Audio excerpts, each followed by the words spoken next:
Okay, maybe we can start. Now it's like 6. Hello everyone. Thank you for being here and joining us with the 5th lecture of our public graduation seminars by the Department of Architecture at Kadir University.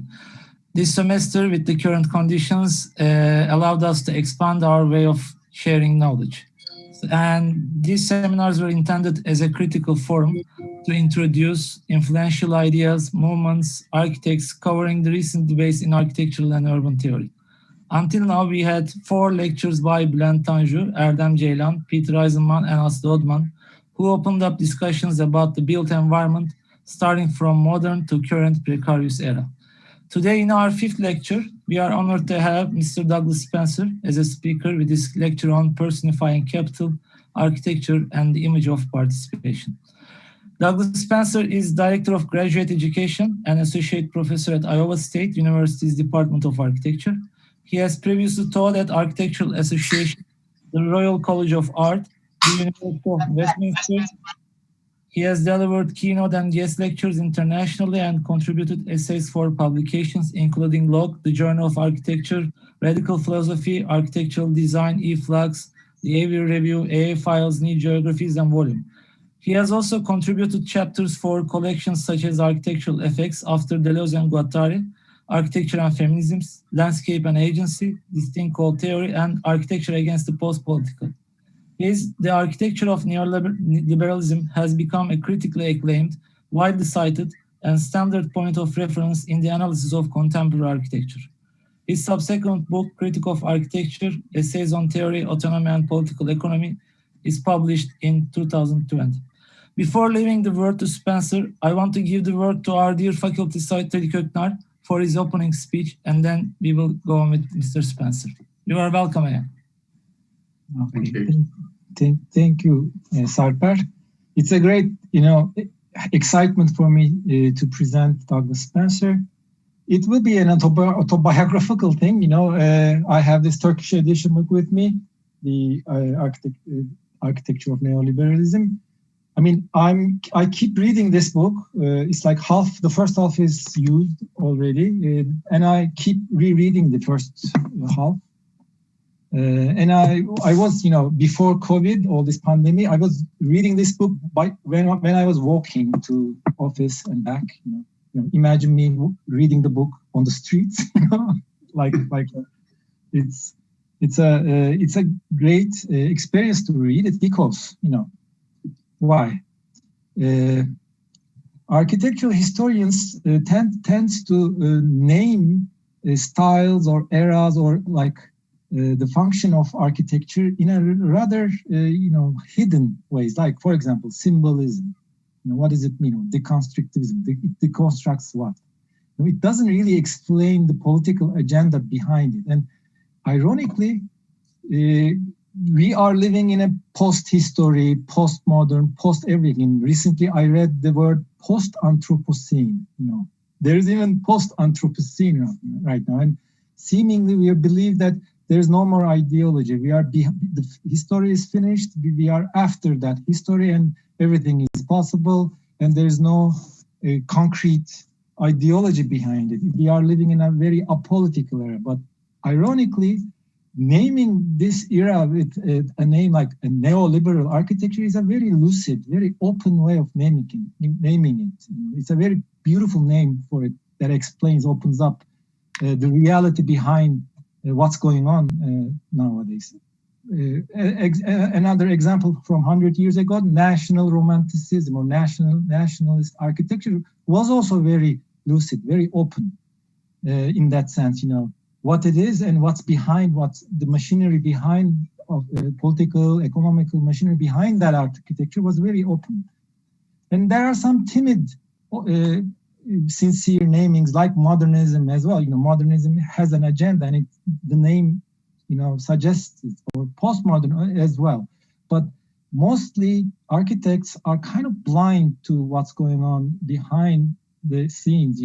We are doers. We act, we design, but in the flow of market, forces.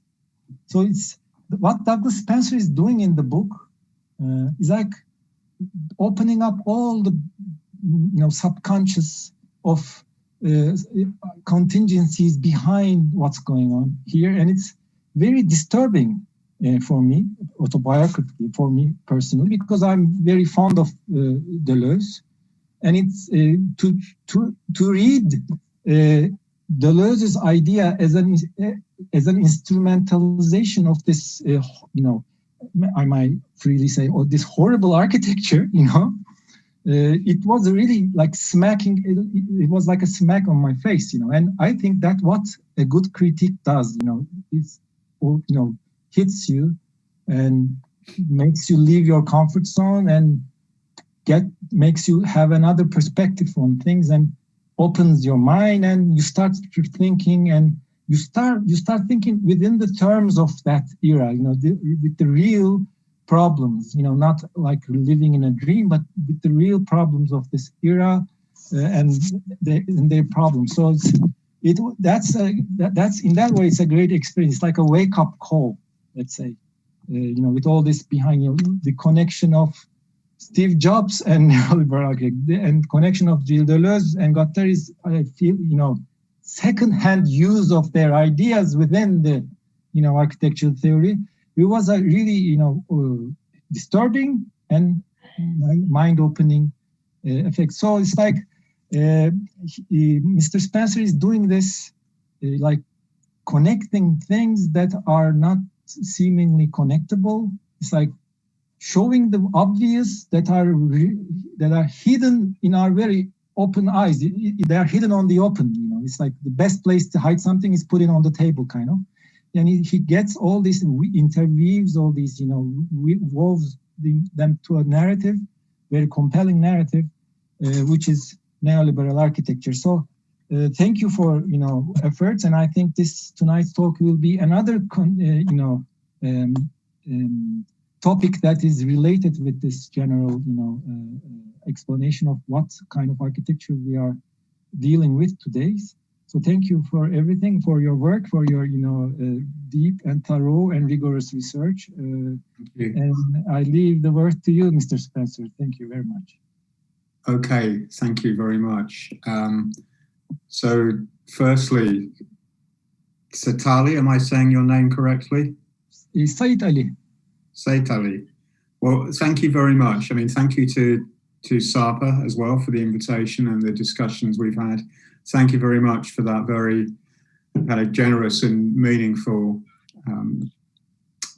welcome and introduction. And it makes me think as well, since you mentioned the translation of my book, The Architecture of Neoliberalism, into Turkish. And incidentally, I still don't have a copy of that book myself, so I will try and get hold of one.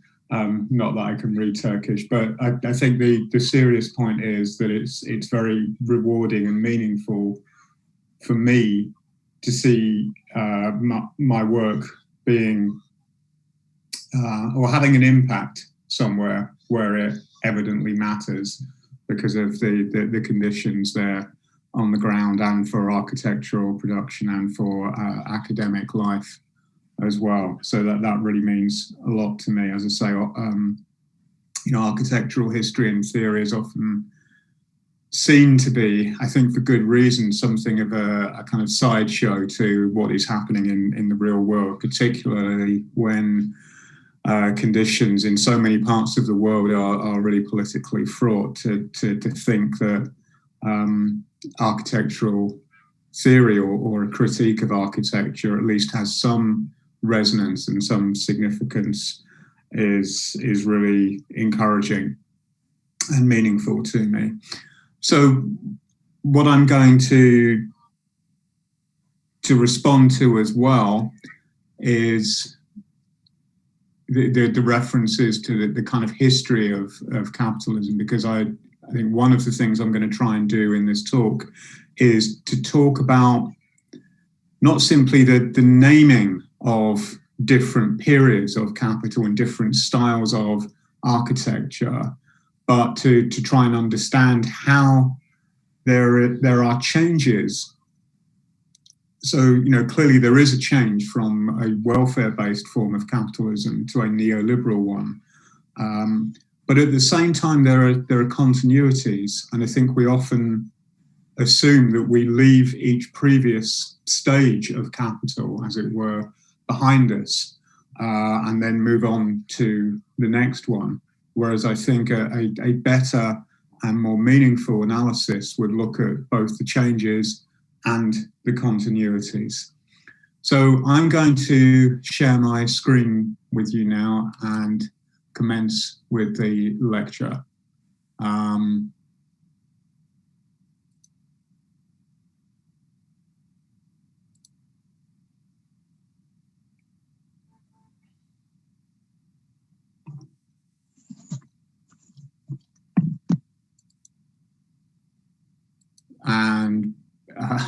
And I'm just getting a message to ask me to allow that in my settings, which is why we have this slight delay.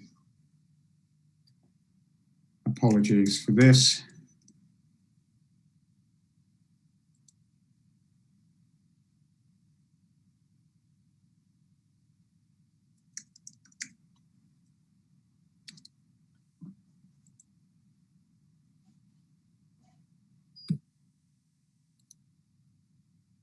Okay, that seems to be okay now. And go into my desktop and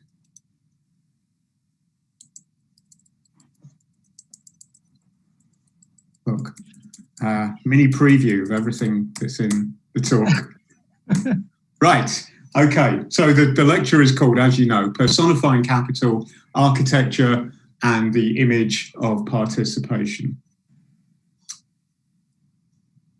And this talk is, this lecture is dedicated to Jem Dursun, who is currently imprisoned, as I understand it, without charge, and has been so for more than 2.5 years after defending working class people's rights to housing in Turkey.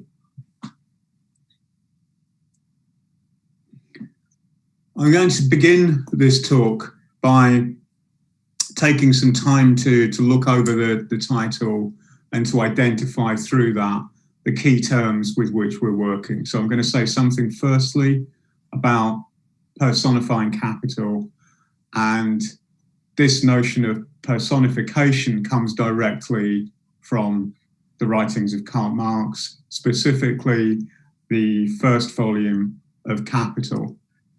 And this is what he says there on page 179, at least of the English translation. As we proceed to develop our investigation, we shall find in general that the characters who appear on the economic stage are merely personifications of economic relations. It is as the bearers, in German, the Träger, of these economic relations that they come into contact with one another. So this is where I'm taking the term personification from. This is, I think, like most things in Marx, is kind of hotly debated exactly what he means. And, people kind of pore over this and related passages to address what it means. But it's important to get right what we mean by personification. And Marx,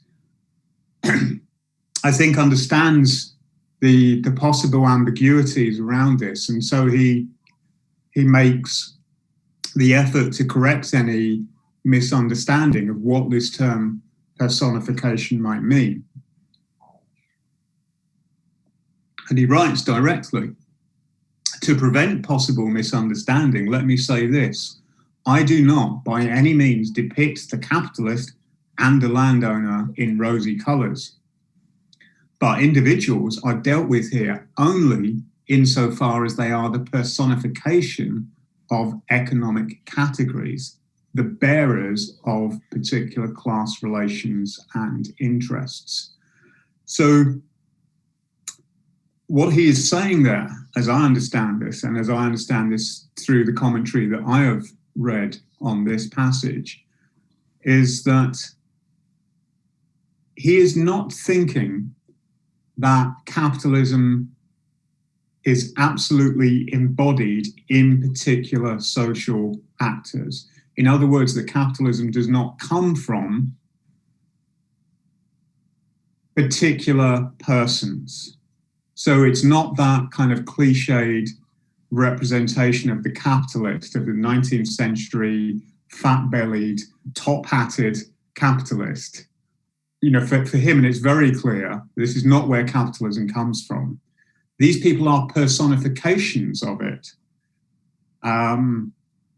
They wear the character masks of capitalism, but capitalism for Marx, certainly for the later Marx, is what he calls an automatic subject. So it's almost like a kind of alien force that drives what is the essence of capital, which is the production of value for the production of value's sake. It's about accumulation.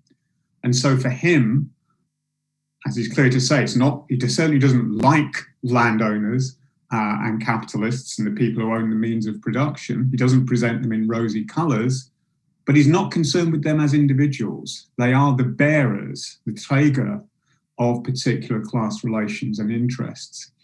And that term Träger, I think, almost like bearer in English, should be understood as it's both a kind of support for and a kind of dressing for capitalism. So it's the character mask in which capital appears. And capital needs people, but it needs them to personify itself. It's the economic categories that are being personified. It's the apparatus, the logic of capital that's being personified here. So as he continues, my standpoint from which the development of the economic formation of society is viewed as a process of natural history can, less than any other, make the individual responsible for relations whose creature he remains, socially speaking, however much he may subjectively raise himself above them.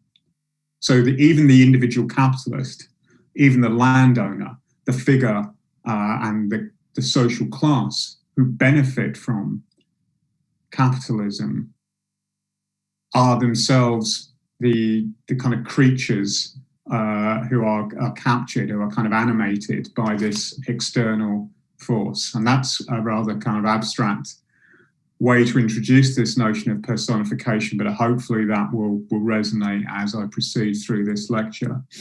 So, architecture and the image.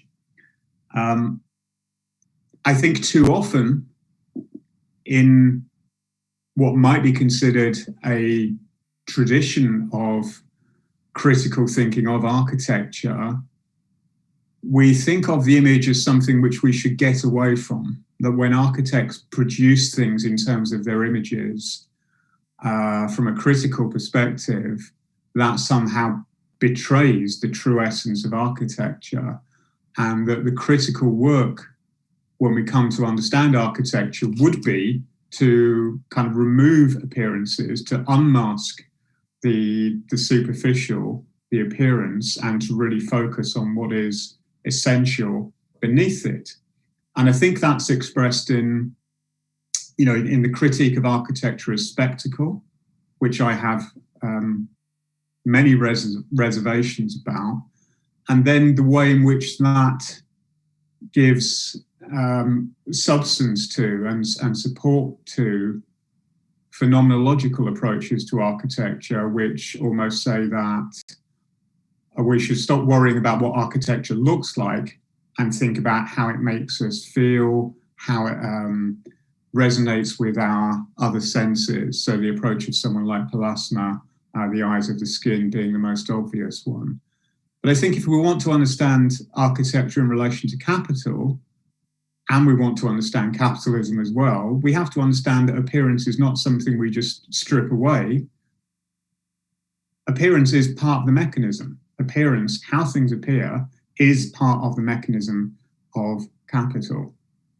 And it's also necessarily part of architecture. You know, how could you possibly have an architecture that didn't appear somehow? So to me, the question is not about disavowing appearance or relegating its importance. It's to understand what the work of the image of architecture is doing. So just as in critical theory, there is this notion of understanding the labor of the concept, we should understand, I propose, what the labor of the image is, or what the work of the image is in architecture. So by that I mean the work that goes into producing the appearance of architecture as a kind of presentational apparatus for capitalism, and the work that that does once it's produced. And because I'm interested in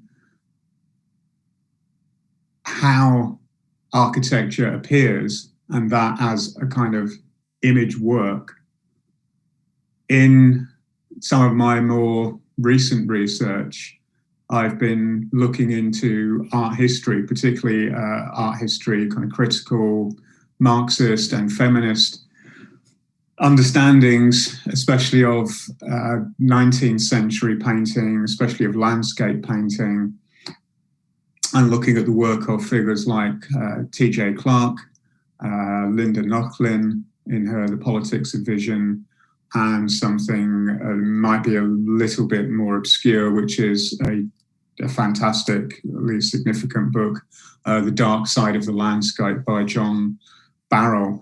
And in this kind of strand of critical art history, there's an endeavor to understand the relationship between figures and their urban setting and figures and the landscapes in which they are set, in order to understand how these figures personify in an ideal form class relations, and especially in the work of Linda Nochlin, how they also affirm positively existing gender relations and inequalities.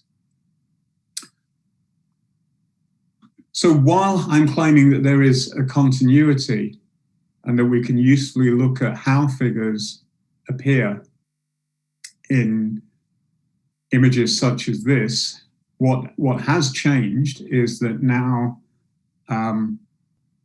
we are in an era, as was said in the introduction, that we might describe as a neoliberal era, and that era is premised in multiple ways on a maximal participation of everyone. So this is where I put something, perhaps odd into the cocktail of Marx by adding some Foucault in here, because Foucault is the person who talks about how we are asked in neoliberalism to be entrepreneurs of ourselves. So some way it's not enough that there are capitalists and landowners who personify capital, and then there are workers who are exploited by it. It's like we must all, put negatively, exploit ourselves, or positively, that capitalism is working for us all. And we see, I think, fairly obviously in an image like this, what architecture's relationship to this era in which participation, maximal participation is affirmed, is. And so it's not just the architecture itself, but the fact that the architecture attracts almost magnetically, through the circulation of its own image, people to its kind of real site, who then take photos of each other, and then they kind of circulate back out into social media. So clearly the image, this is like a really, I think, obvious example of the way in which the image works. And it simultaneously affirms the architecture and affirms the architecture as facilitating a way of experiencing the city that is positively valorized in neoliberal capitalism. And at the same time, kind of in continuity with the writing in the Architecture of Neoliberalism, I'm interested in how the particular forms which tend to favor gradated, landscaped forms, how these actually serve as a presentational apparatus for a neoliberal participatory capitalism. That in some way, as facile as it is in some sense, the idea of a form that is unbounded, that doesn't have walls, that has no thresholds to cross, is meant to stand for a society, the larger values of a society in which everyone has free access to everything and there are no boundaries and there are no barriers. And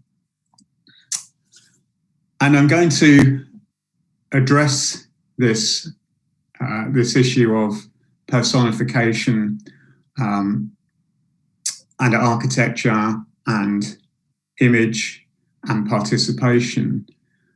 I think I can kind of capture it in two images.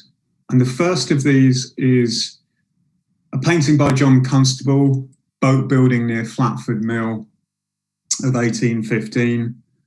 And so this is like the historical origins of landscape as a representational means for capital. And this is a very recent iteration of something like the same process, but achieved through architecture as the presentational apparatus rather than painting, but also the image, the circulated image of architecture, but for an age of participation. Or another way in which we might understand this is the two key terms really are that in this image by Constable, we're looking at an image that represents labor as naturalized, which in turn naturalizes capitalism.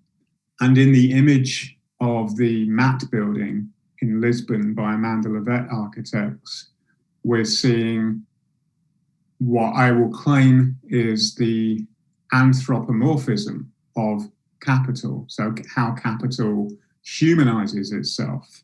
Okay, so from naturalization to humanization or anthropomorphism of capital in these two images.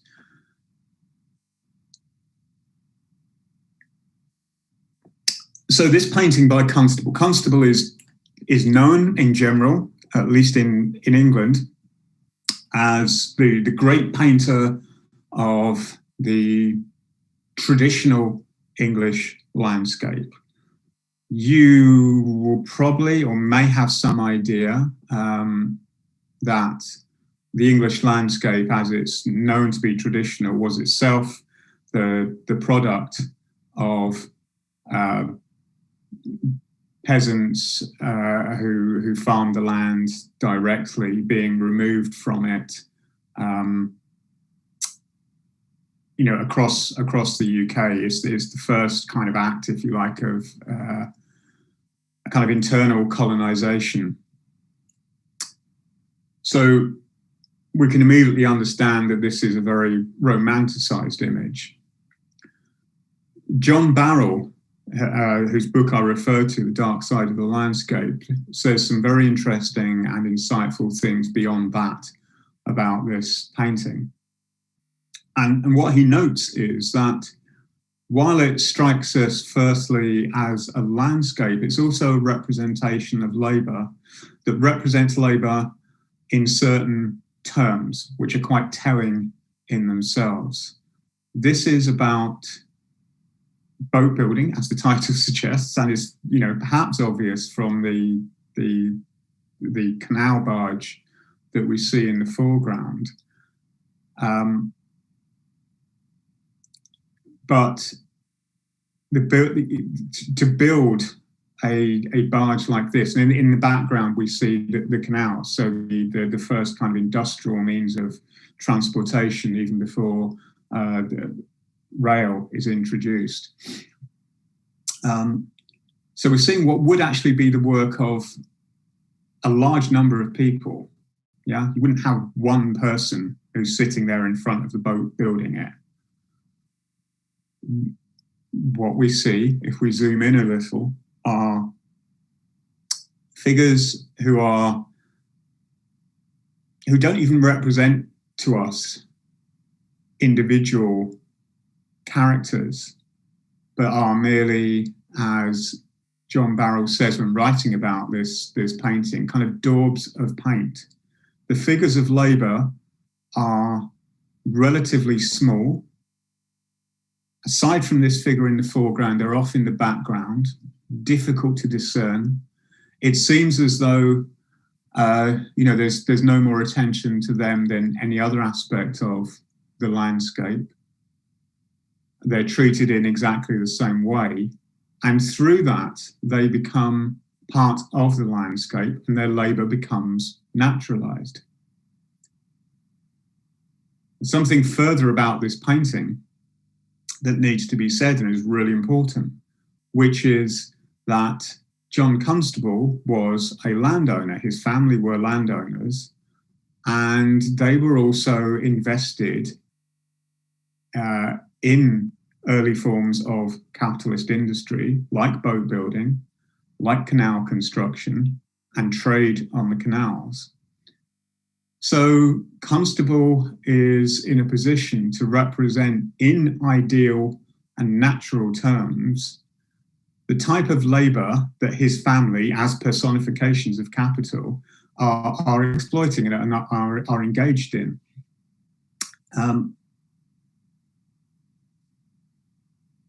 And this is also a time, so we're 1815 here, where the imperative, the impetus to naturalise labour comes from the fact that labour is starting to organise. So as people are gathered together in larger groups, not as individuals dotted around the landscape, as workers come together in larger groups, and this of course is the kind of dynamic, the dialectic of labour and struggle that Marx talks about, they start to feel their own power, they start to protest their conditions of employment, they start to contest their conditions of labour as a mass.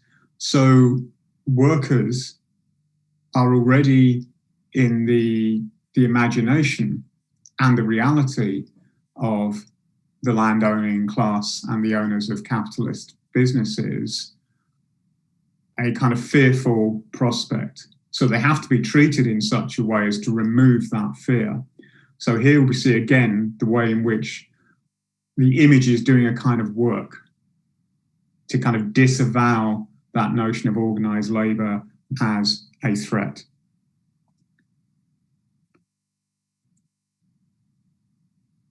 So if we move to this image, nearly exactly 200 years later, of the MAT building. So this is the Museum of Art, Architecture and Technology in Lisbon by Amanda Levette architects.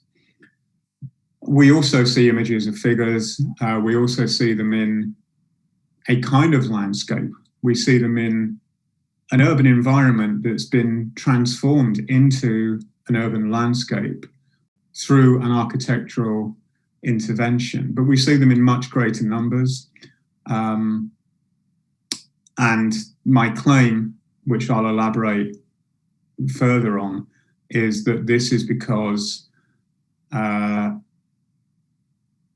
participation and the gathering of masses under certain terms and conditions is no longer seen as a threat, but as something necessary to legitimate neoliberalism. That neoliberalism ideologically is not a kind of contest between labour and capital. It's something where everyone is invited to participate in and benefit from the type of world it offers us. And I would also note that the type of the body language, the gestures that one sees over and over again in this sort of imagery. And this is not a staged photo as such, it's the type of use that these spaces lend themselves to is also non-threatening. And that we can see the masses here because they're presented not as an organized threat, but as people who are happily, fully participating in and enjoying neoliberal capitalism. And this is very different, just to give you a kind of contrast to the type of gestures that we might see in this painting. For example, by Eugène Delacroix, Liberty Leading the People. You'll all know this. But if we just think about these as personifications, not as personifications of capital, but as personifications of liberty, personifications of uprising, and we just think about these sort of gestures, because I'll come back to how figures appear in terms of their conduct and their appearance and their body language, in essence.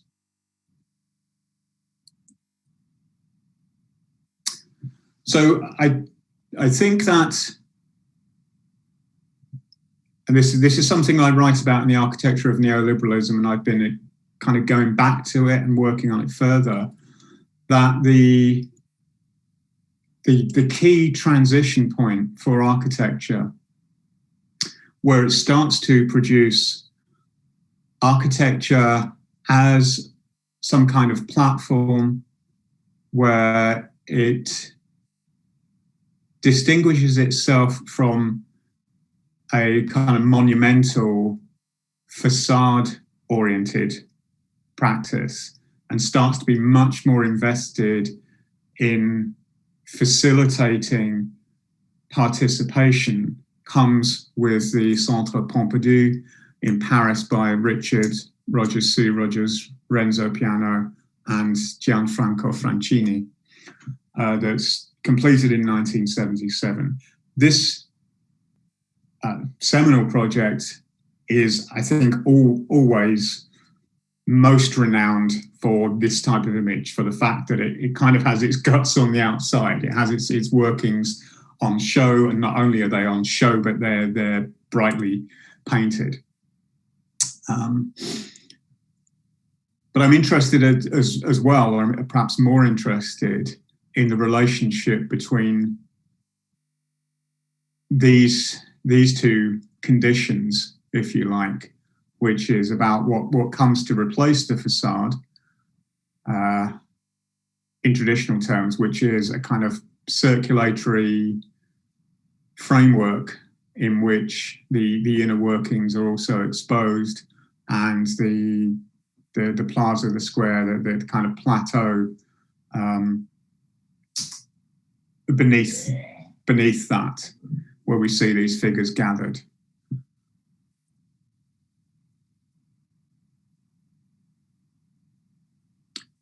So this sloping plateau to me is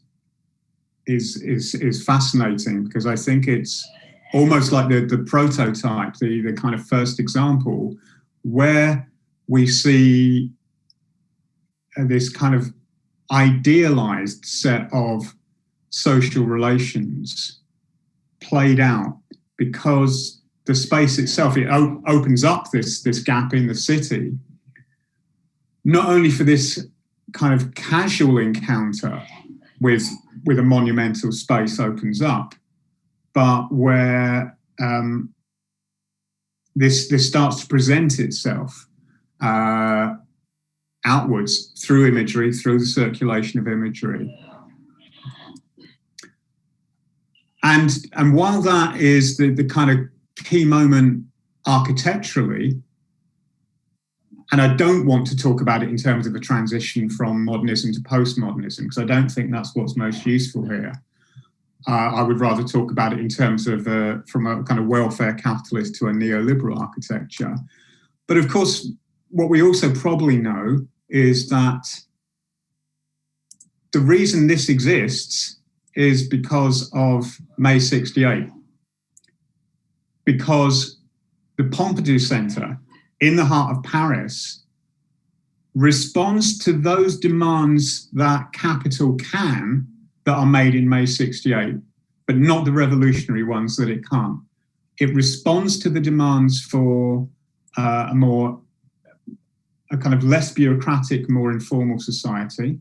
And of course, we know that neoliberalism's sort of rallying cry is down with bureaucracy, is down with government. And it also responds to the demand for greater participation. But what is in some sense kind of burned into the collective retina of the world, in some sense, certainly of France and Paris, is an imagery of violent, direct, militant confrontation between workers and students on the one hand, and the police, the representatives of the state, on the other. And I think that this is something that the Pompadour then replaces that with a whole other imagery of what a collective life might be. That it is without boundaries, it's without oppositions. There are none of these aggressive gestures of confrontation. And what one openly sees is a kind of free engagement with the city. And again, just to come back to this relationship between the plaza and this face of the Pompadour Centre. So you've got a kind of feedback loop, I think, between those inside the Pompadour who can look out, perhaps as they use these externally situated escalators, onto an image of participation and gathering, spontaneous interaction. So, you know, like a busker, as we see there playing guitar. And for those people on the plateau, able to see what is a kind of arts and culture and multimedia centre and library as something which is open and accessible. And, you know, it's very different from,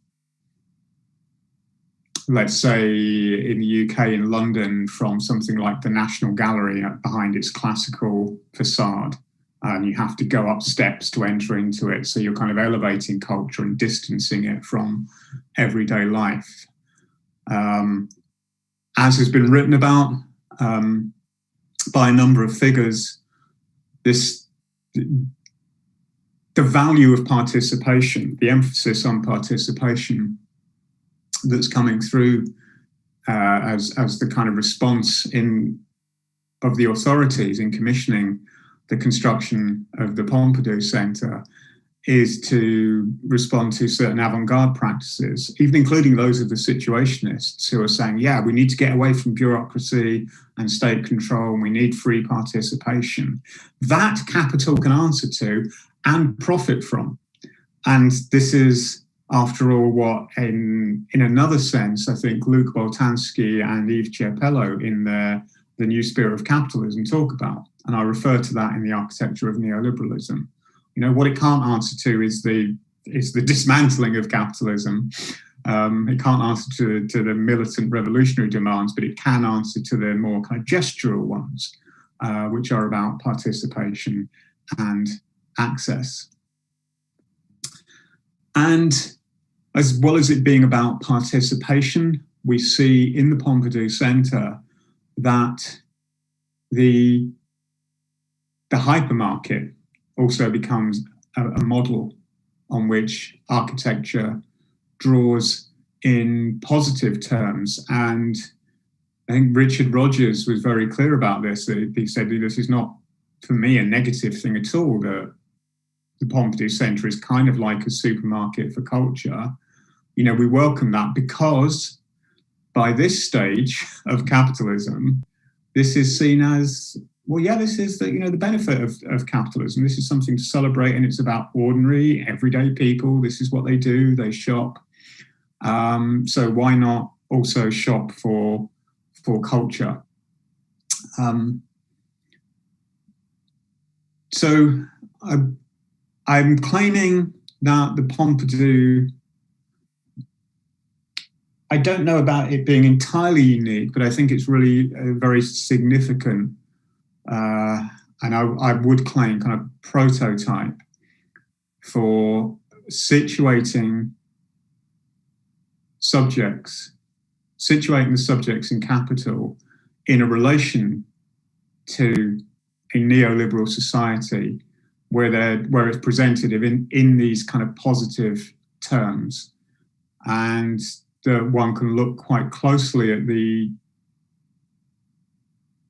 as I say, the very kind of bodily gestures, the way people do not gather in huge confrontational masses, but gather in these small groups of 3, 4, 5, more or less equally distributed, and with this kind of relaxed posture, as something that we really see so much architecture subsequently providing the conditions for. We could take its origins in some senses coming from the idea of the park and the landscape. But of course, what is happening in the Pompadour is it's situating the park or the landscape in the centre of the city. It's making the kind of attitude and conduct which is appropriate in the park as part of a kind of formal bourgeois leisure, central to urban life as well, or trying to push in that direction at least. And if not the formal, you know, the kind of stiffness that Seurat is offering some criticism here of how the bourgeois engage in leisure, then the kind of paired painting here of the bathers at Asnières, also painted in 1884 on the opposite bank of the Seine, but not on a Sunday, but most likely on a lunch break from work, because you can see their workers' clothes that have been momentarily discarded to enjoy this space. And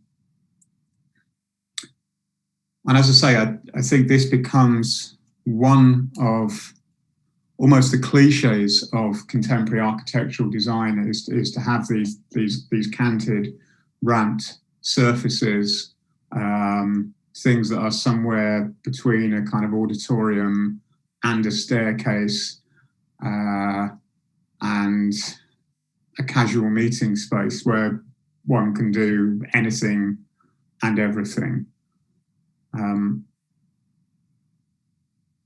I think it's interesting as well that if you look here, I don't know if you can see, I can't get my cursor up, but towards the right, the figure sitting on the blue chair, which, if I'm right, is an Olivier Morgue design, which also comes from the 60s, which is almost like positioning you in this casual pose. And as well, we see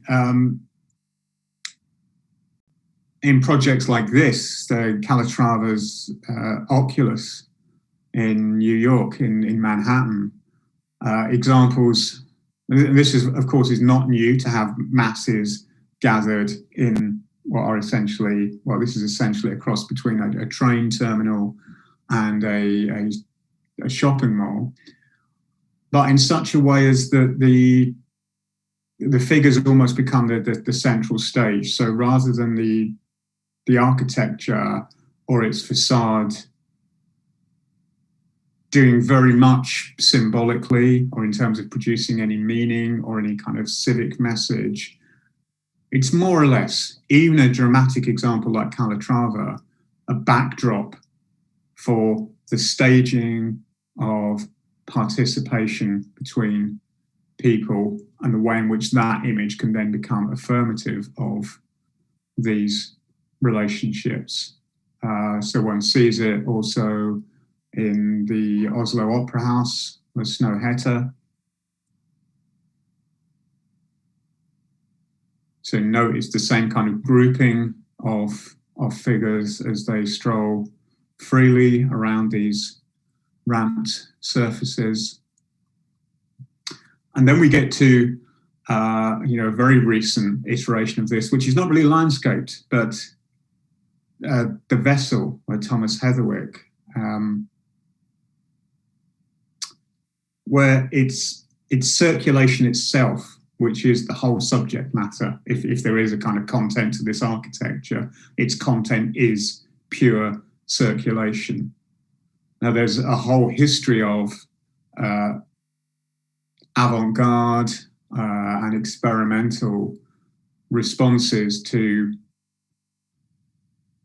merging, looking at the relationship between program and circulation. And then Rem Koolhaas and whatever else one says about OMA, they really are kind of masters at deploying those relationships between circulation and program productively. But here you have a kind of emptied out facile version of that from Heatherwick, where it's just circulation is circulation, and you go to a space to circulate and take pictures of yourself circulating, and then you circulate those pictures on social media. So I want to come now, approaching with the last part of this presentation, to this particular example of the Amanda Levette architects designed a Museum of Art, Architecture and Technology in Lisbon. And just for us to kind of dwell a little on what she says about this. So, and this is not to, I'm not interested in personal attacks. I think, to go back to Marx, I'm looking at Amanda Levette as a personification of architectural discourse rather than Amanda Levette, the person. But she says, in Lisbon, we designed the roof of the Museum of Art, Architecture and Technology as a new public square in the city, as an outdoor room. It has become a social place of intersections and conversations across thresholds, one that people can pass through or just be in, a place visitors can use and program in the way they want. And immediately there, I think from the preceding, we can perhaps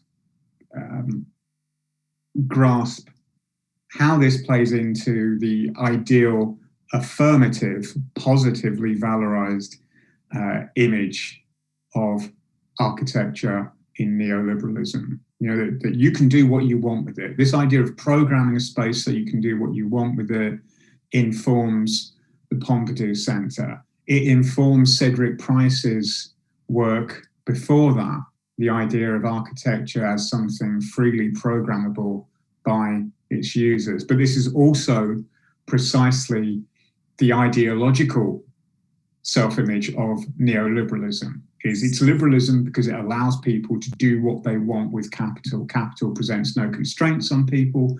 All it presents you with are opportunities. You can do what you want in it. As she says, is continuing this. On its opening day last October, more than 80,000 people, over 14% of the population of the municipality of Lisbon, visited MAT. This is a testament to the attractive power of such new public spaces, their place in the consciousness of the city, and the need for spaces that help us overcome the thresholds that could otherwise divide us. So here as well, we see an example of what I was describing as this rather kind of superficial correlation between an architecture that doesn't have thresholds, somehow meaning that society doesn't have thresholds or boundaries. But this is what it's trying to do. This is how the image,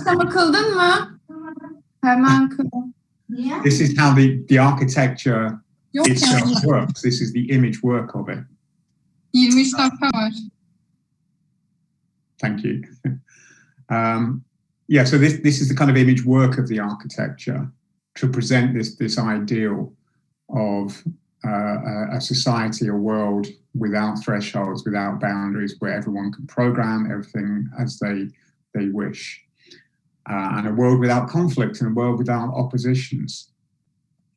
She continues, this is the last element of this. The most vibrant cities like Lisbon or London are those that create countless opportunities. There's that neoliberal keyword.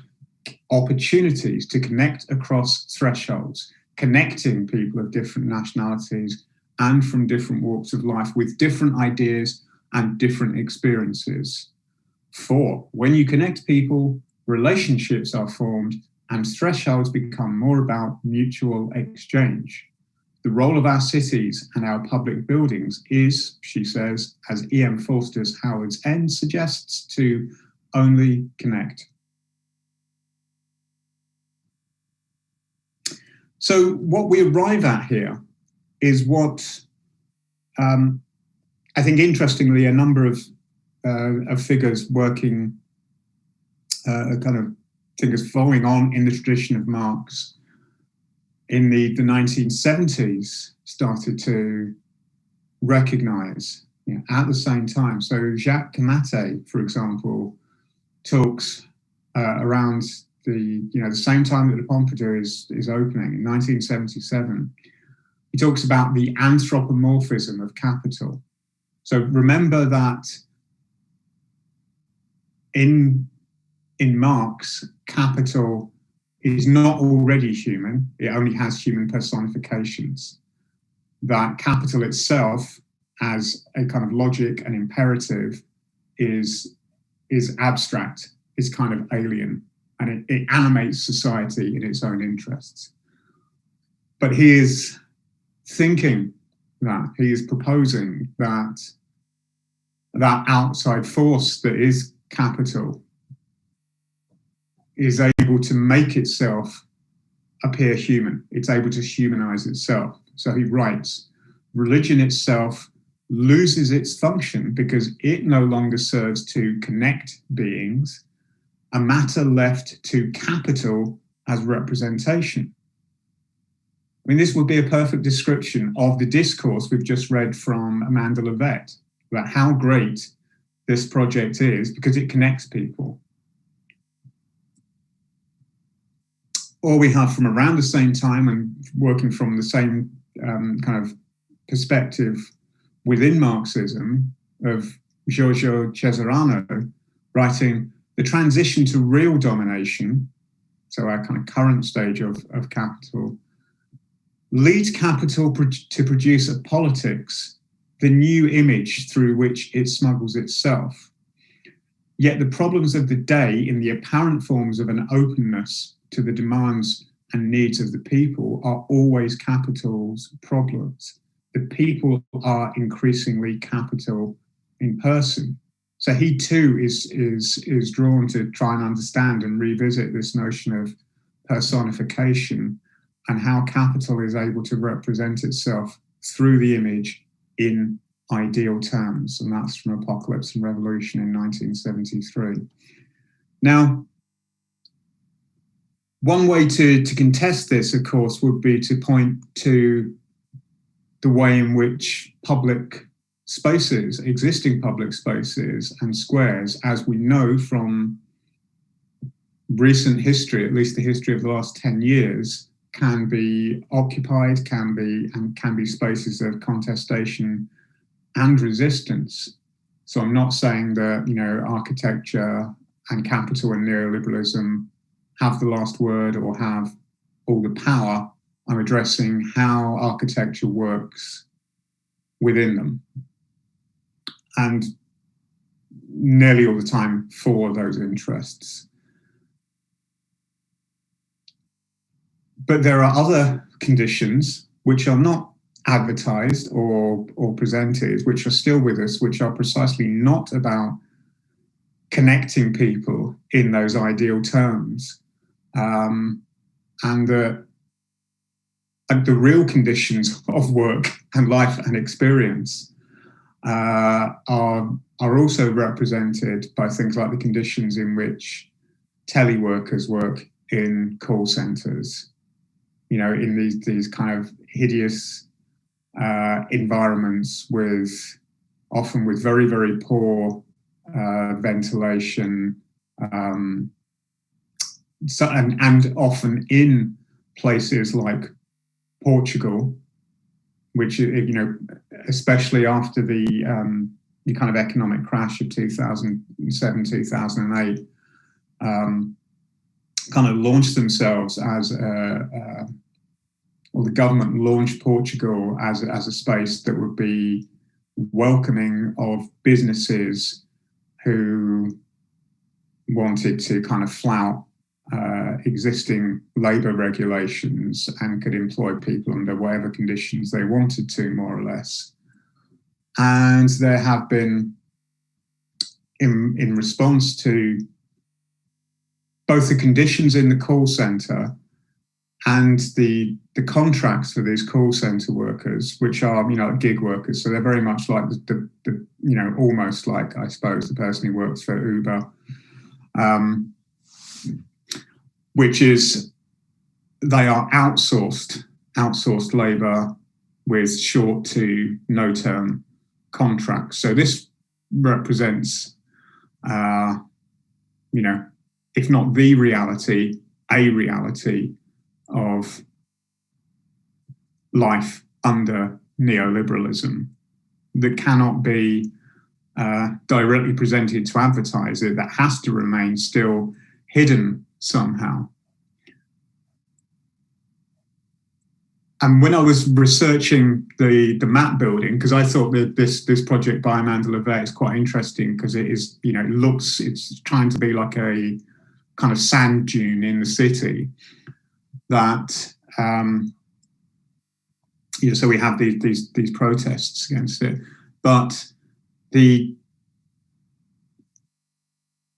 this architecture and this institution is actually has been set up and is entirely funded by EDP. So if you look at the top left-hand side of the screen, it's the EDP Foundation, who are the Energias de Portugal. So it's an energy company, and this energy company are one of the main people who benefit from the labour of call centre workers, but do not employ them directly. And so this is one of the things that the protests is about. So what we have here, again, to kind of come back in conclusion to these two images, we have a situation where it's the same interests, in fact, the very same capitalist company who is able to both produce the positively valorized image of life in capitalism, and at the same time through that to obscure the other side of his exploitation, which is an exploitation of labor. Yeah, so there's a value in the image, there's a value in labor, but the labor side of things has to be obscured. And just to remind us that this is has a lot in common then with this example of Constable, whose family are landowners and entrepreneurial capitalists who are also invested in producing a presentational apparatus that kind of shows labor in a naturalized light. All that's happened, well, many things do, in fact, between these two, what has happened, one can trace is a transition from the naturalization of labour in the landscape to a kind of urban landscape through which capital is humanized. And that's where I want to conclude my talk. Thank you. Well, thank you very much. Well, thank you for the presentation. And yeah. Okay, I'll also try to arrange my screen.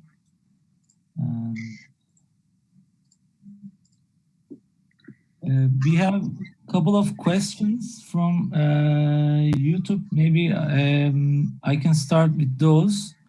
And also we are kind of, maybe it will help you to further discuss the topics that was kind of in the presentation. So I'm going to start with the short one. So I will take the easy path.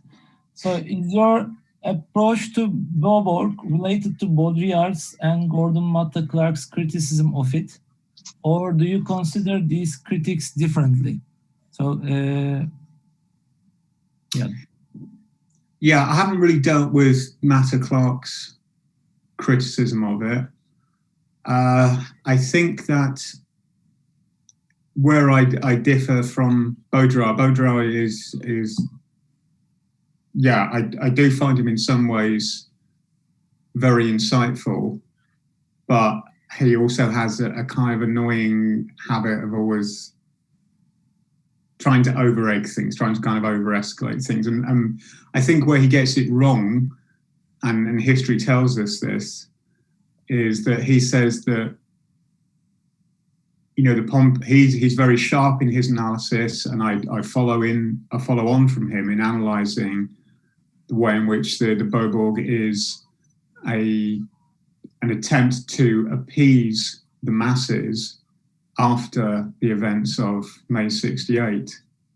But he says it fails, because he says then that, the masses just absorb culture and they destroy it. And ultimately that the Beaubourg is a failure in those terms. And I think it's a success. Because it becomes, I think, how many traditional museums or galleries do we see after the 1970s?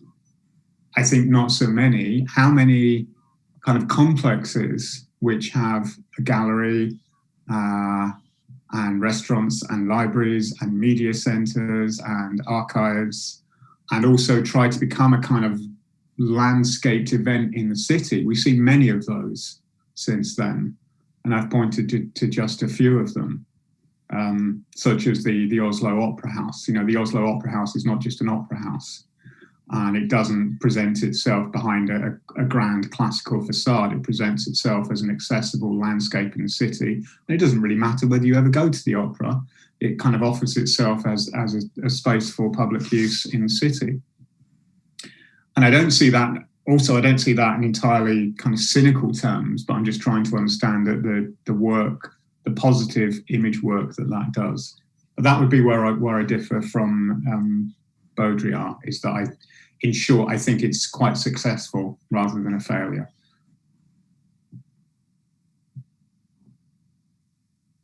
Okay, thank you for the answer. And this one is quite long, so you may just interrupt me. And this is a question from Ayşenur Onaran.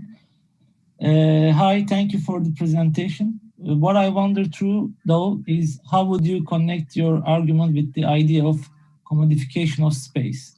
What I understand from your idea is that, and please correct me if I'm wrong, these pieces are produced together with people. For example, their image, conceived and lived space, we might call it, and is produced not merely by architects, but with the people who visit these places, take their photos, etc. So architecture becomes an apparatus of capital, and personification of capital goes beyond the capitalist and now includes the ordinary people as well. Yes. I would think that these places are produced as commodities for people to be consumed. So back to my question. Do you think these two ideas of commodification of space and participation somehow relate to one another? It's been a long text. Sorry for that. Thank you. No, that's fine. I think I'm going to approach that at a bit of a tangent because I'm not sure how useful it is to describe this as the commodification of space. What I'm talking about is definitely not the commodification of space. What I'm thinking of is the way in which architecture and the way it's able to produce certain types of space and spatial experience in the city become an image that is positive for neoliberal capitalism, for the ideals that it presents itself as being interested in, which is of free, open participation.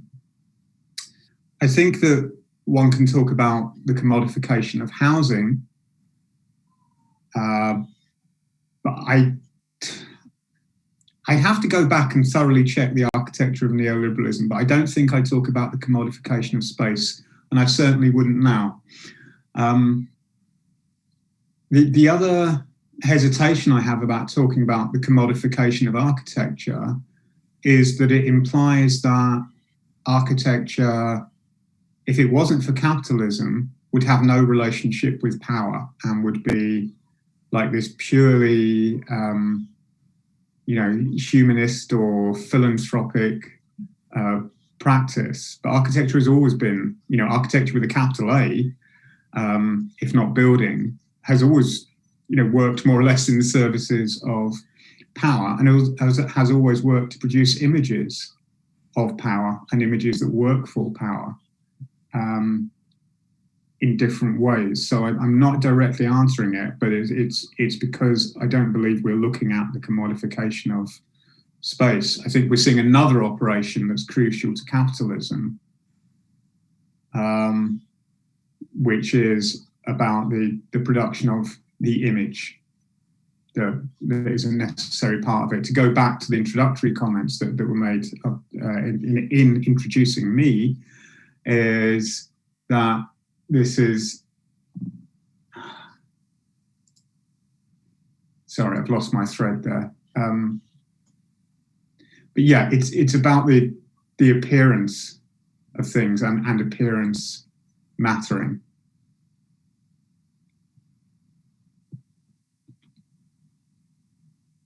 Okay.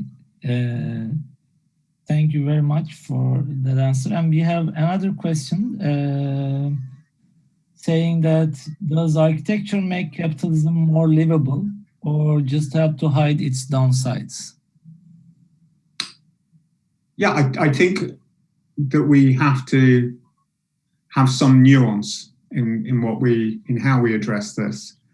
And that from a purely pragmatic perspective, it is quite possible that architecture can make capitalism more livable, right? I think this goes back to a kind of like an issue of that when I teach like the history of the Garden City, and it's relatively straightforward to point out how Ebenezer Hower's Garden City, or say Le Corbusier, modernist housing, to say something critical of that and how inhuman it is, or how the Garden City is a form of paternalist social control. But if you asked all of us, really, well, would you rather live in like the slums of Paris with no proper water infrastructure in a cold apartment, or would you live in Le Corbusier designed apartment? I think if we're honest, we all know what we'd answer. right? Or would you like to live in the slums of 19th century Manchester? Or would you like to live in a garden city? I think most of us, if we're honest, would have the same answer. So yes, I absolutely do think that architecture can make capitalism more bearable and can, in some tangible way, improve the conditions of people. I find it very hard to think about how architecture can be in itself revolutionary, right? So I think, yes, that capitalism can improve the conditions. But the thing I am against is the notion that architecture is somehow a progressive force in itself when it produces spaces that don't have boundaries or are landscaped. So I think so what I'm saying is I don't think it's radical, but I do think it can make things more bearable. And then that also begs the question of, well, is that a counter-revolutionary moment in itself for those of us who are invested in radical politics?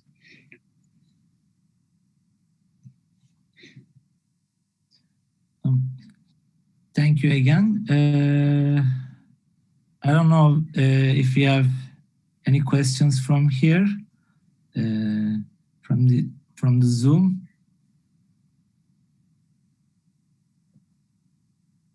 I can wait for the students.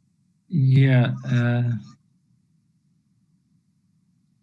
And sometimes it's also in the chat. Okay, we have another question here on YouTube, and I'm reading it. Hello, Doug. Do you think there could be an image culture today which performs a revolutionary labor instead of a neoliberal one that reinstates the organized antagonism of past labor movements?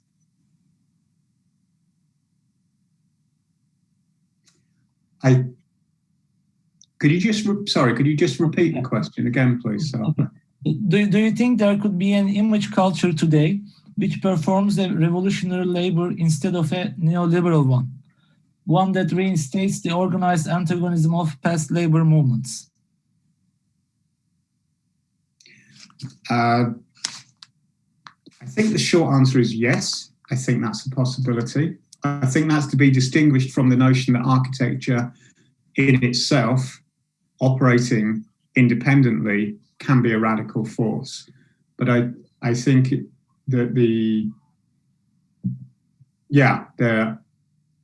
I think there can be a role for a kind of counter, I don't like the word counterculture, but a kind of image culture which is counter to capitalism, which could do that kind of work. And I think it's necessarily part of that work.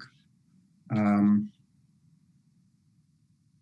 I don't think it's always and only about exposing the real conditions of labour. It might also be about making connections. And in fact, I think that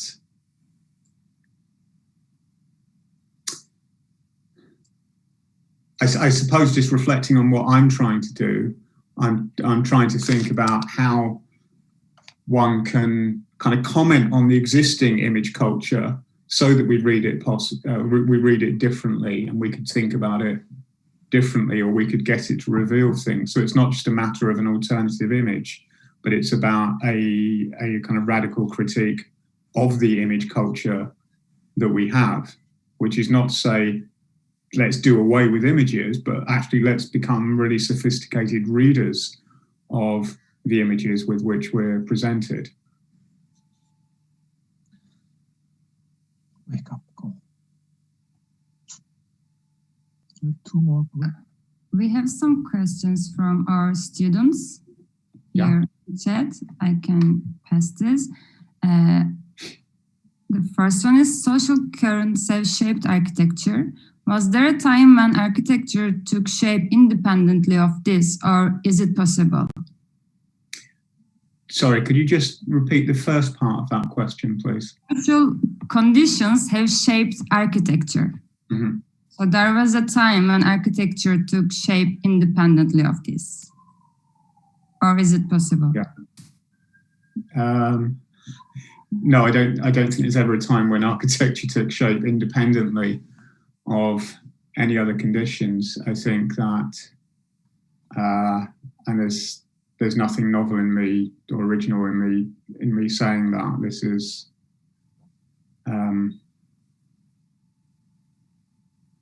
you know, if you wanted to look at, you know, Roman architecture, if you want to look at any traditional public architecture, if you looked at monastic architecture, they are, you know, architecture is in some sense essentially conditioned by the society from which it arises, from the society that uses it. It's not controversial to say that all art is conditioned in some way by the society from which it arises. And it should be even less controversial to say that of architecture, because, you know, the vulgar Marxist argument is someone has to pay for it. You know, someone commissions it. Architects, unlike artists, can't produce architecture merely from their own will, and that they are always conditioned by their culture, their particular historical material circumstances. Even if it's to oppose that, is still a response to those conditions. So the condition doesn't mean it necessarily overdetermines what you do or completely dictates what you do. But if you're trying to respond critically or change things, that's still a response to the conditions in which the architect is situated.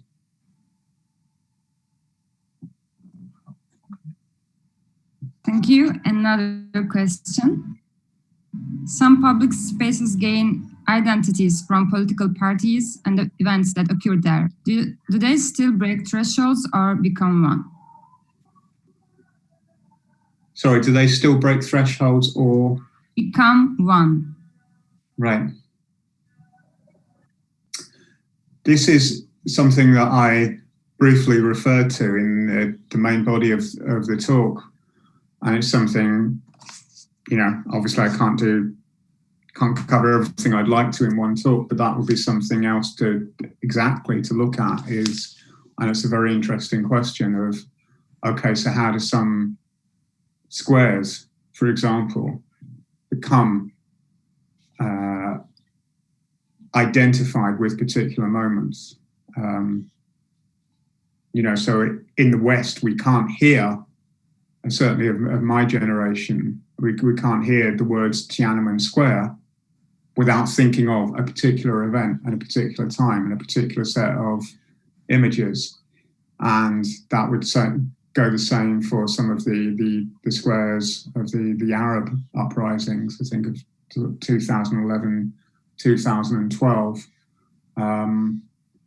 And so it is also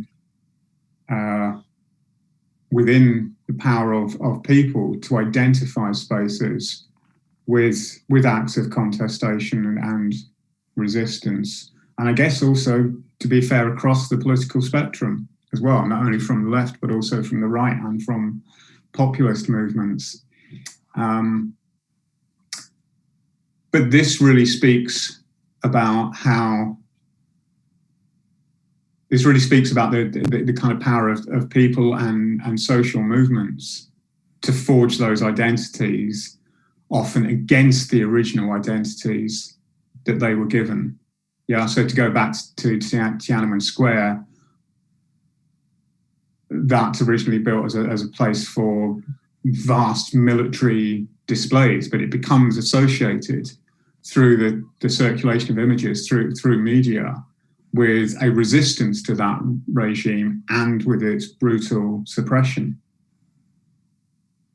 So yes, I do think that people can identify and re-identify the meaning of places, and I think that's tremendously important to grasp as well. And I don't want to give the impression that, the people who, at Hudson Yards or who are regenerating parts of Lisbon have the last word necessarily on this. I'm looking at what they're trying to achieve.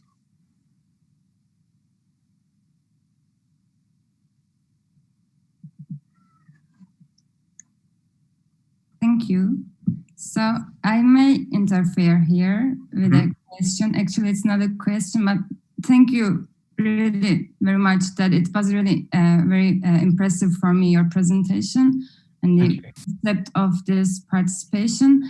Well, it's not maybe gonna be a very constructed question, but I have some flashing ideas in my mind. Inevitably, I cannot afford to make relation between the picture of Seurat you shared and also a picture of Pompadour with at most 6 people gathering together in a group with today conditions, actually this pandemic conditions.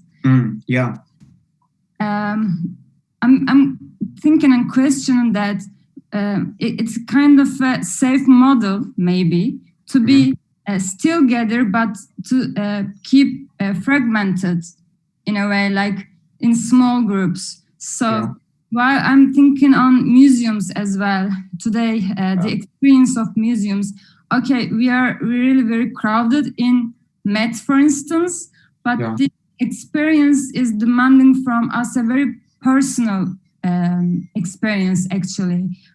We come together, but I'm not quite sure it is a kind of a participation because, the experience is very personal. I don't think if this is a sharing. I'm not sure about this. Okay, we look at the same thing, but I don't think that we really come together and share our sight or experience or perception with that crowd of people. So I'm thinking that maybe capitalism or neoliberalism, neoliberalist capitalism, they gather people, but maybe dismantle them, puts into pieces. So this is how it's different from a mess of a factory, or I can tell maybe. What do you think about this? Yeah, I mean, I think you're touching on a lot of very important issues there, and of course the kind of current situation with the pandemic and how this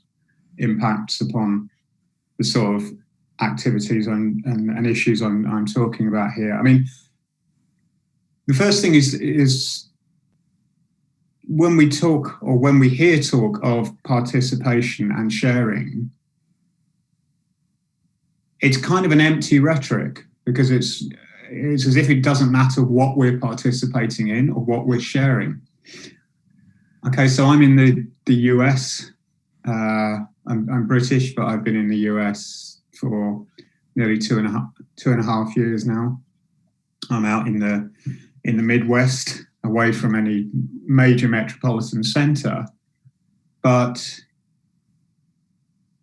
it was really remarkable that when the news came through that, it looked like Trump had been defeated, the participation in that, so the need to kind of go out on the streets and party or to bang pots and pans on your doorstep is a really kind of cathartic, participatory, sharing experience that does have a content. It's not, isn't it good to participate? It's like we're participating in a massive sense of relief and victory there, hopefully.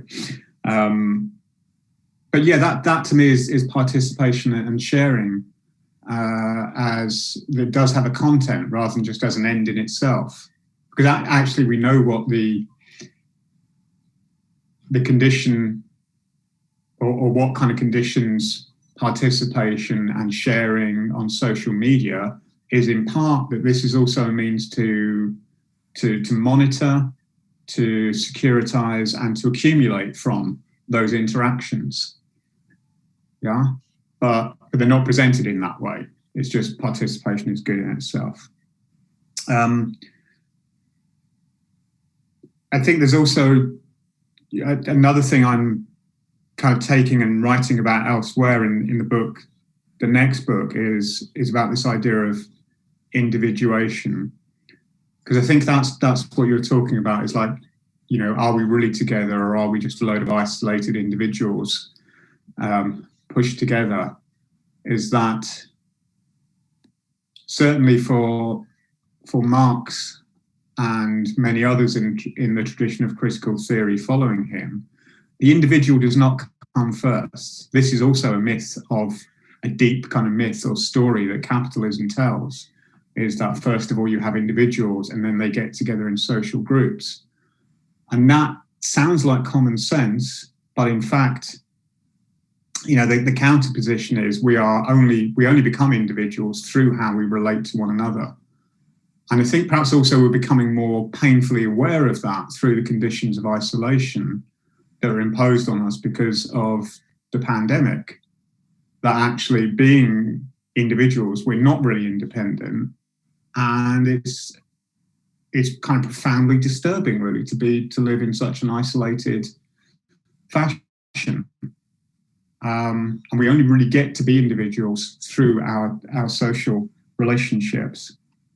And the last, as you said, it wasn't really a comment, but a question, but a kind of series of comments. And the last sort of comment I have, rather than an answer in response to your comments, is that this morning on Twitter, I saw that one of the universities in the UK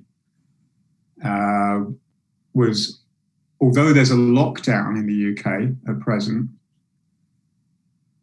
the university were demanding that faculty went back to work in order to produce the image or the experience of vibrancy and interaction on the university campus. So in effect, the technology we have, although maybe not in ideal ways, allows us to have conversations like we're having now, and perhaps conversations we wouldn't have had if it wasn't for the pandemic. But university managers, for instance, are interested in the image of participation. They're interested in how teaching appears, and this term about, you know, the vibrant culture of the university campus. So it becomes the job of the academic and the students to personify that vibrancy, that interaction. And they're called upon to, you know, subject themselves to health risks in order to do that. And I think that is just like one small example, but it's quite telling of some of the contradictions that are being played out now between the image of participation and how it's obstructed by the conditions of the pandemic. I might add a comment on that, following Beril's comment. Is when one listens to your lecture, it, you know, superficially it may sound like participation is a tool for, you know, neoliberal capitalism to, you know, make things, you know, more in its own purposes. You take the participation and make it for its purpose. But it's not about that. It's like participation who connects people. You know, it's there, it's out there. We're looking for it. I'm working for it. But here we're talking about an empty, like a slogan, you know, an idea, you know, like a slogan, you know, like a propaganda way of use of the word or the concept of participation. Or from the book, the ideas of Deleuze used by second-hand intellectuals and for maybe not the perfect word, but the commodified by those, you know, people, you know, and used by those, you know, like second-hand use of those comments. So that's, you know, one, maybe you can open that thing, you know, it's not about participation as a whole, as a concept, but it's something about, I mean, like, it's a very wonderful example, Thomas Hedderwick's vessel. You participate there. What are you participating in? You know? It's an empty vessel, you know. Yeah. It's incredible. And the second thing I would like to, you know, share with you, when I read your book, I had this, you know, maybe genuine original idea about, I'm thinking about you when you mentioned individuation, you know, you're going to write about individuation, and I'm thinking about, I don't know the exact word in English, but the opposite of individuation, you know, like non-individuation, you know, making a person believe that it is an individual, but it's not. It's like the neoliberal policies like makes us believe that we are individuals, but it separates us from our connections with the other people, with the societies. We feel like super individuals, but we're not. We are like a process of non-individuation. That's I think it's just a kind of tension between, rather than an opposite, it's a tension between, if you use the term individuation, you are saying it's a process. But if you use the term individual, it suggests that that is given, that this is how we start. We start from, we are individuals, and then we socialize. You know, Marx directly talks about this and has said that this would be absurd. You know, it would be like as if everyone invented their own language. We don't. We kind of are socialized and brought into society through our relationships and through things that are in common to us as well, like language. And the other thing that Marx talks about is he talks about like the Robinson Crusoe myth, or the Robinsonade, as which we have contemporary versions of, is that an individual can make the world over, and coincidentally they make it over as the world of capitalism, not the world of feudalism or court society, but they make it over as, you know, as a world of commodities and colonial relationships, and that's what's in Robinson Crusoe. I think the point about participation is really important, and I perhaps should, you know, emphasize that more. That because it's too easy and too simple to say, well, if participation is the problem, then we need to not participate, and then the response is, well, we need an architecture that actually does produce thresholds and does produce boundaries, and then somehow that becomes an architecture of resistance. And I don't believe in that as a kind of radical prospect or project for architecture either. You're exactly right that the question is, what are we participating in? What is the content of that participation? So again, it's not a case of binary opposites between participating and non-participating. It's a question, of looking at the, you know, what are we participating in? What are we sharing? And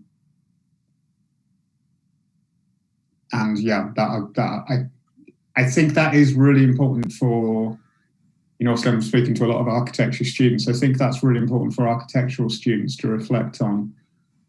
I understand that the impetus is for many students, for very good reasons and in a very well-meaning sense, to think, okay, well, I want to produce a space that connects people, that somehow resolves some of these tensions and conflicts between, you know, maybe different social classes, maybe between genders, maybe between ethnic groups. And I can produce a space where everyone gathers and that kind of resolves it. I do think there is something laudable about that intent, but it's much more complicated than that, unfortunately. And I think when there is a proposition, just have a space in which people can connect, one can't assume that this is a kind of progressive or radical move in itself, because it can simply produce an image of participation which does nothing to address the reality of the inequalities that still exist. Thank you very much. Thank you very much for. Maybe one final question, if your schedule is okay. Yeah, fine. Yeah. Okay. So this is coming from another online, but from WhatsApp to me directly to ask to you. So I'm reading the message.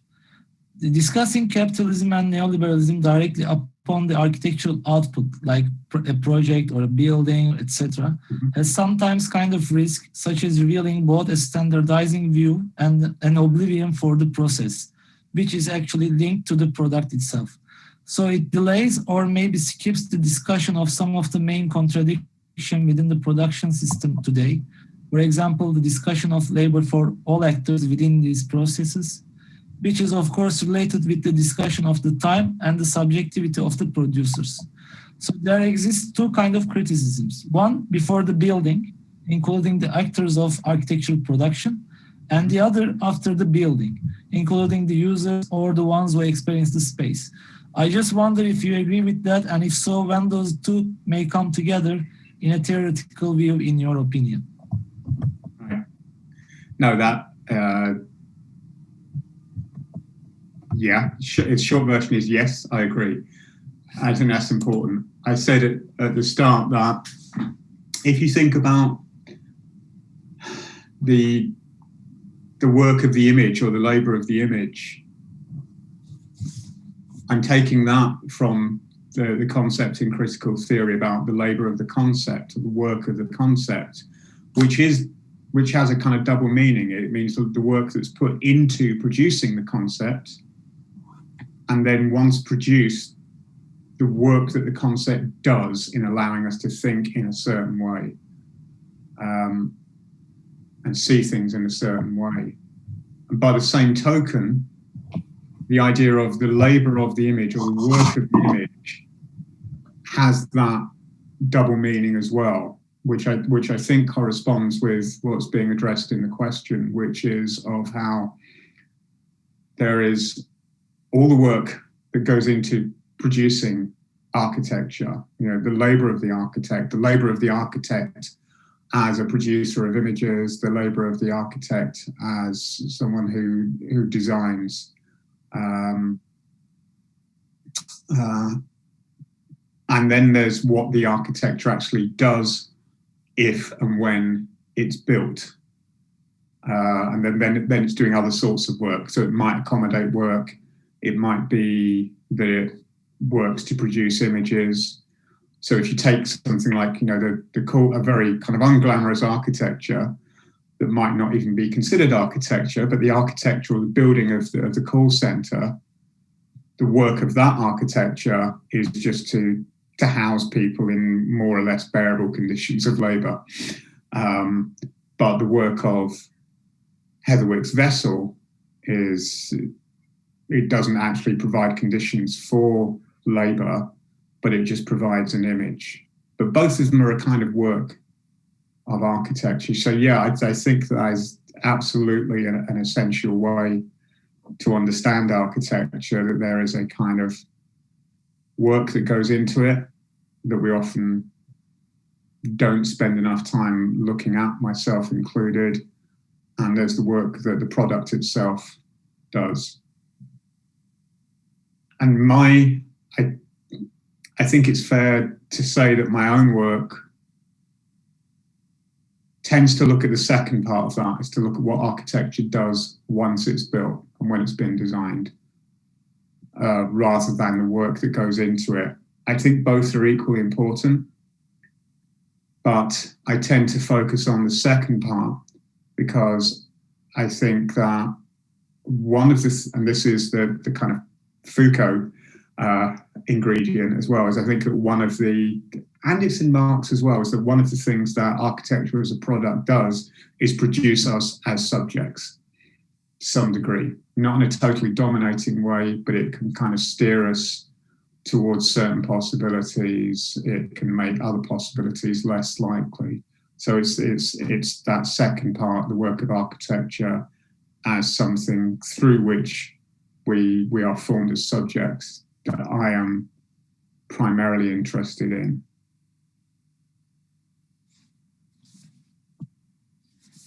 Wonderful. Yeah. Thank you very much. I don't know if any other comments.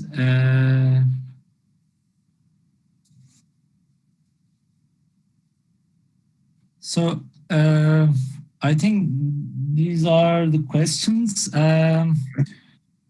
But before ending this lecture, I also must say from a personal